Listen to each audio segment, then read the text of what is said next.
जंगल हजारों प्रजातियों से मिलकर बनता है। हर साल दुनिया भर में लाखों पेड़ लगाए जाते हैं, लेकिन क्या एक बिछड़ा हुआ जंगल फिर से वैसा बन सकता है जैसा वो कभी था?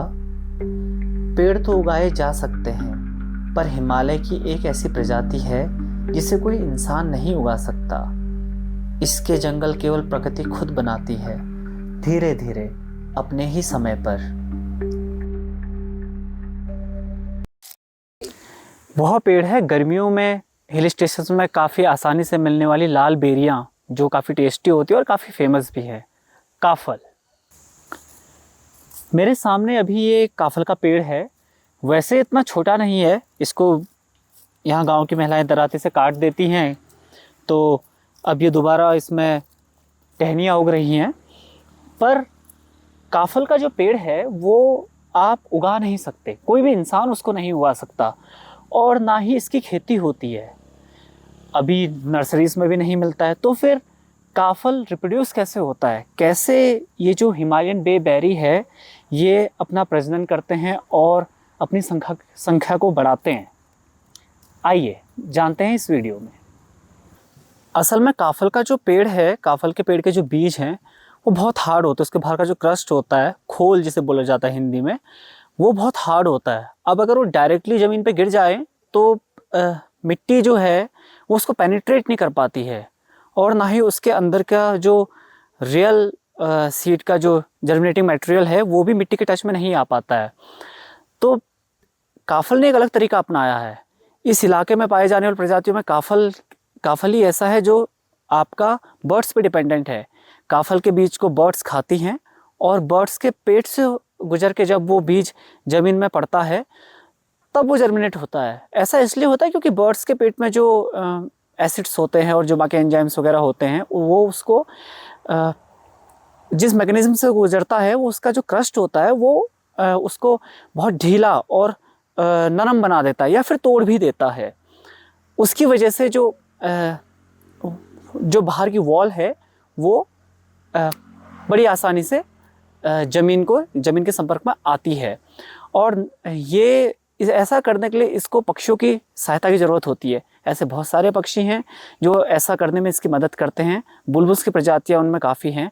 Great barbette, blue throated barbette और कॉपर स्मिथ बार्बेट वगैरह, ये सारी प्रजातियां भी इन पे करती हैं। बल्कि मरून ओरियोल और आपका कभी कभी वुडपेकर्स वगैरह भी इस पे पार्टिसिपेट करते हैं। तो काफल ऐसा करता है, और ये इसका अनोखा गुण है। अब सवाल है, काफल ही ऐसा क्यों? काफल ने ऐसा रास्ता क्यों चुना? काफल ने ये जो रास्ता चुना है, इसको चुनने में उसको लाखों साल लगे हैं, और ये जो प्रक्रिया है ये लाखों सालों में पैदा हुई है। असल में जब आप किसी चीज़ की शुरुआत करते हैं किसी ढंग से, किसी प्राकृतिक वातावरण में, तो आप एक डिफरेंट फ्रेम ऑफ फ्यूचर अपने लिए क्रिएट करते हैं। तो उस वक्त जो परिस्थितियाँ थी, जिस वक्त काफल इवॉल्व हो रहा था, उस वक्त और जिस तरह की प्रजाति काफल है, क्योंकि हर प्रजाति डिफरेंट होती है, जिस तरह की प्रजाति काफल है उसके बीज हार्ड ही होते थे, उसको बीज हार्ड रखने पड़े। तो इसीलिए उसकी निर्भरता जो है वो पक्षियों पे डिपेंडेंट होते गई। अब वो अपने हरे जो उसके फल होता है उसको लाल रंग करके बताता है पक्षियों को कि मेरा जो फल है वो खाने के लिए रेडी हो गया है। और क्योंकि पक्षी जो है वो रंग भी देख सकती हैं, तो वो समझ जाते हैं कि ये जो है ये मीठा वाला है। और यहाँ पर पक्षियों और काफल के पेड़ों के बीच में कोई इवोल्यूशन डेवलप हुआ, और लाखों सालों की प्रक्रिया में पक्षियों गर्मियों के महीने में पक्षियों को अपना मुख्य खाना मिल गया जो उनको बहुत पसंद है, और पेड़ों को भी अपने प्रजनन का एक बिल्कुल बहुत ही कारगर मेथड मिल गया। एक और कारण है कि जैसे यहाँ पर ज़मीन तिरछी है, पहाड़ों में ज़मीन तिरछी होती है, तो लिमिटेड रिसोर्स रहते हैं, ना ही पानी हर जगह उतना होता है, और ज़मीन में जो न्यूट्रिएंट्स हैं वो भी लिमिटेड होते हैं। तो आपका जब ये पक्षी इसको खाता है तो वो यहाँ पर कंपटीशन बहुत ज़्यादा है। यहाँ पर आसपास के काफल के पेड़ बहुत हैं, तो यहाँ पर ऑलरेडी कंपटीशन है। न्यू बॉर्न यहाँ पे उस तरह से ग्रो नहीं कर पाएगा। So the bird take it to different place, और वहाँ पे जब अपना वो जो बीज गिराती है, वहाँ पे फिर काफल जो है फिर ग्रो अच्छे से करता है।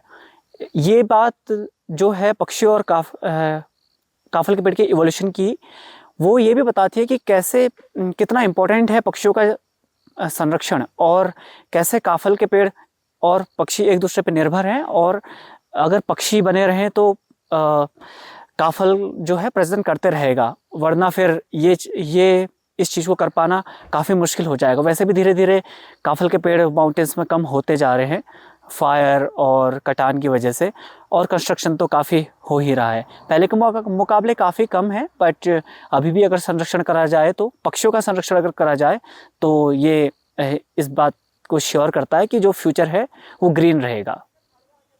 अगर आप इस इलाके में देखें तो यहाँ पे पाइन भी है, ये दोनों पेड़ पाइन के हैं, और वो ऊपर काफल है, रोडोडेंड्रॉन है। सबके अपने अपने तरीके हैं अपने बीजों को फैलाने के।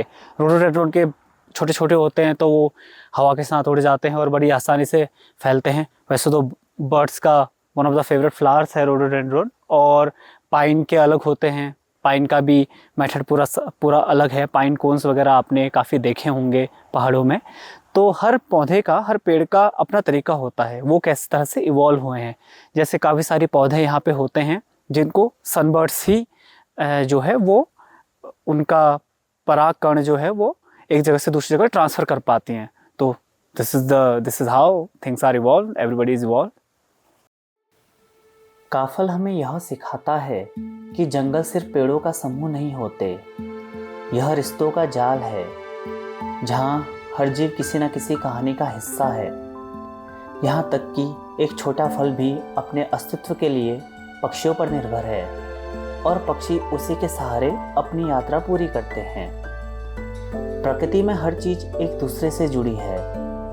एक खुशहाल भविष्य के लिए बस हमें इतना करना है कि इन रिश्तों को समझें और इन्हें बनाए रखें। अगर आपको यह वीडियो पसंद आया हो तो चैनल को सब्सक्राइब करें और अपने सुझाव हमें कमेंट में बताएं। धन्यवाद।